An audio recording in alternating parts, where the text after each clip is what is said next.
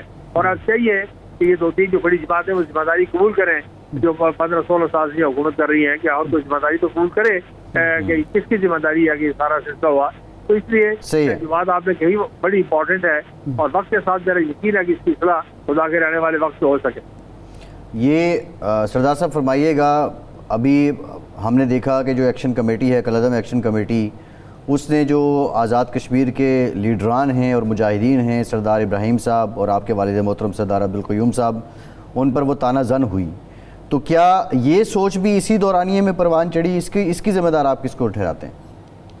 دیکھیے ایسا بالکل نہیں ہے، ایسا بالکل بھی نہیں ہے. یہ کالعدم جو کمیٹی ایکشن کمیٹی ہے تنظیم ہے، اس کی عمر 3 ساڑھے 3 سال ہے. لیکن اس میں بیٹھے ہوئے جو لوگ ہیں جو علاقے پاکستان کے خلاف ہیں اور علاقے پاکستان کی مخالفت ہیں، وہ بعض دفعہ حد سے بڑھتے ہوئے پھر پاکستان کی اور پھر 2 قومی نظریے کی. آپ نے دیکھا کہ برطانیہ میں پاکستان کسی کے باہر 2 قومی نظریے کے خلاف نعرے لگے. تو یہ ساری بات جو ہے یہ پہلے سے موجود تھی، چل رہی تھی. فرق یہ تھا کہ آزاد کشمیر میں مسلم کانفرنس مضبوط تھی، طاقتور تھی، پارلیمانی طور پر، سیاسی طور پر، عوامی طور پر. تو ان سارے فتنوں کا مقابلہ ہوتا رہا. وہ اسپیس جو ماضی میں پیدا ہوا اس کو پھر فل کیا گیا. ان قوتوں نے جو ماضی میں علاقے پاکستان کے خلاف چھوٹے چھوٹے گروپ کھڑے تھے ان سب کو اکٹھا کر دیا گیا.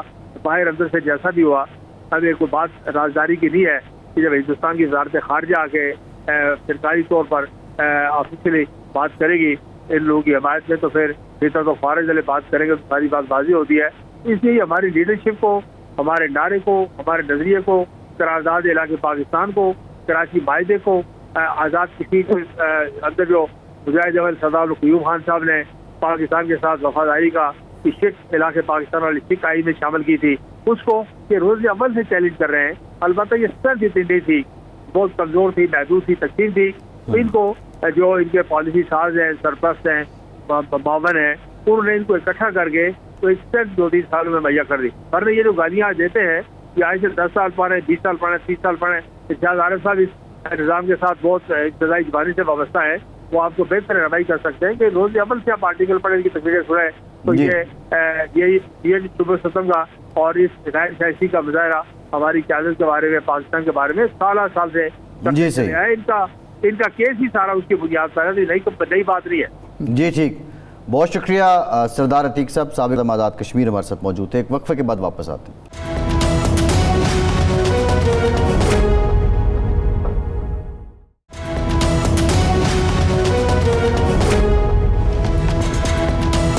کے بعد ایک بار پھر سے آپ کا خیر مقدم کرتے ہیں. ارشاد صاحب، توقع یہی ہے کہ امریکہ ایران معاہدہ آبنائے ہرمز سے متعلق ہو جائے گا.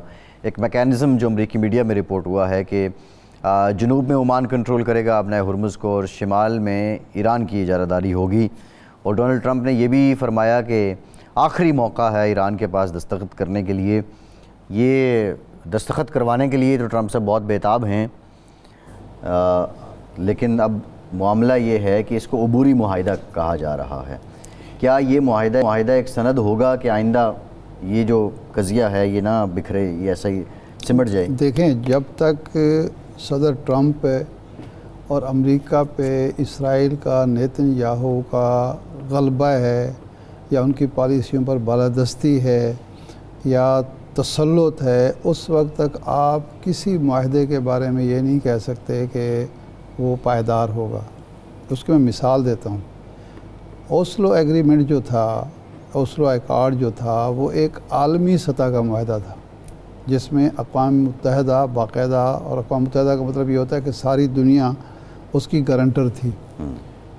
ایک حکومت، یعنی پہلے درجے میں وہ حکومت اس طرح کی آزاد فلسطینی ریاست نہیں تھی کی حکومت نہیں تھی، اتھارٹی تھی وہ بننی تھی، اس کے بعد اس نے حکومت کی شکل اختیار کرنی تھی، اور اس کے بعد آزاد فلسطینی ریاست قائم ہونی تھی۔ لیکن کتنا عرصہ ہو گیا ہے؟ 10 سال وہ لگا لیں اور 26 سال یہ ہو گئے،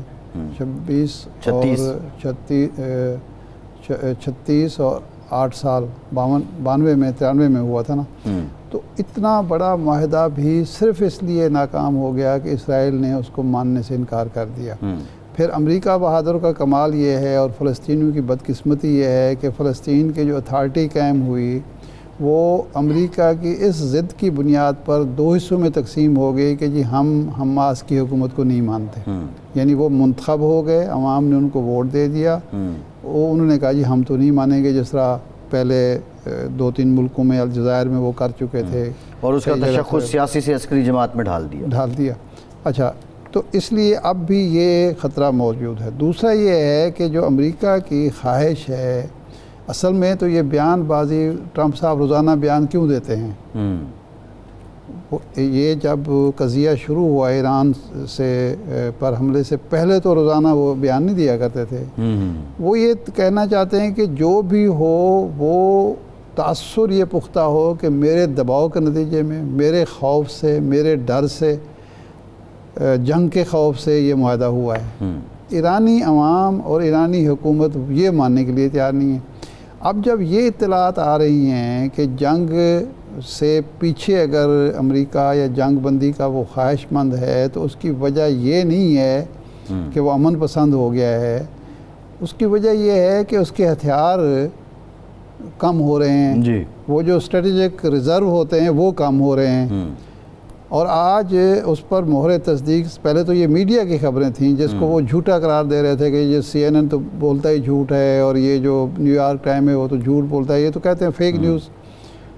آج زیلنسکی نے یہ کہا ہے کہ جو ہم پر تواتر سے حملے ہو رہے ہیں روس کے اور وہ کامیاب ہو رہے ہیں، کیف پر دوسری دفعہ یہ ایک ہفتے میں دوسری دفعہ حملہ ہوا ہے اور وہ کامیاب حملہ ہوا ہے، گودام تک اس نے تہس نہس کر دیے۔ اس کی وجہ یہ ہے کہ انٹرسیپٹر جو امریکہ کے تھے وہ ختم ہو گئے ہیں، امریکہ اب مزید دینے کی پوزیشن میں نہیں ہے، یہی یورپ کا حال ہے۔ تو ایسی صورتحال میں ٹرمپ جو توقع کرتے ہیں، جیت پھر بھی ٹرمپ کی ہوگی اگر ٹرمپ یہ فیصلہ کریں کہ میں اپنی طاقت قوت کے باوجود، مفادات کے باوجود عالمی امن کو یقینی بنانے کے لیے پیچھے ہٹ رہا ہوں، تو پھر بھی وہ فاتحی قرار پائے گا۔ لیکن وہ کہتا ہے کہ نہیں، یہ اخلاقی برتری جو ہے وہ میرا مسئلہ نہیں ہے، میرا مسئلہ یہ ہے کہ دنیا یہ مانے کہ خوف کے تحت، ڈر کے اور میرے اسلحے کے خوف سے، میرے بارود کے خوف سے ایران آمادہ ہوا ہے، وہ ایرانی تیار نہیں ہے۔ تو اب ایسی صورتحال میں جو پاکستان ہے، سعودی عرب ہے، ترکی ہے، قطر ہے، عمان ہے، مصر ہے اور ممالک جو خواہش مند ہیں کہ یہ جنگ بند ہو، ان کی کوشش تو یہی ہے کہ ہو جائے۔ لیکن جب وہ کوئی معاہدہ ہونے لگتا ہے، ٹرمپ صاحب کوئی نہ کوئی پخ لگا دیتے ہیں، پخ اس لیے لگاتے ہیں کہ وہ انہوں نے نیتن یاہو کو بھی راضی رکھنا ہے، نیتن یاہو کی راضی نہیں رہ سکتے۔ سول نیوکلیر معاہدہ سعودی عرب کے ساتھ تھا، اس میں ابراہم اکارڈ کی یعنی وہ کیا تھا، جب آپ کا معاہدہ ہونے لگا ہے، ہو گیا ہے، اس میں ایسی بات نہیں ہے تو آپ بیان دے کے۔ سعودیوں کا بھی کلیئر جواب تھا، ہم نے اگر ٹیکنالوجی لینی ہے تو کوریا سے لے لیں گے، لازمی ہے ہم نے آپ سے۔ بالکل ٹھیک ہے، شاہ صاحب پروگرام پہ ٹائم ہو گیا، بہت شکریہ آپ کا، آج کے پروگرام سے اتنا ہی اجازت دیجیے۔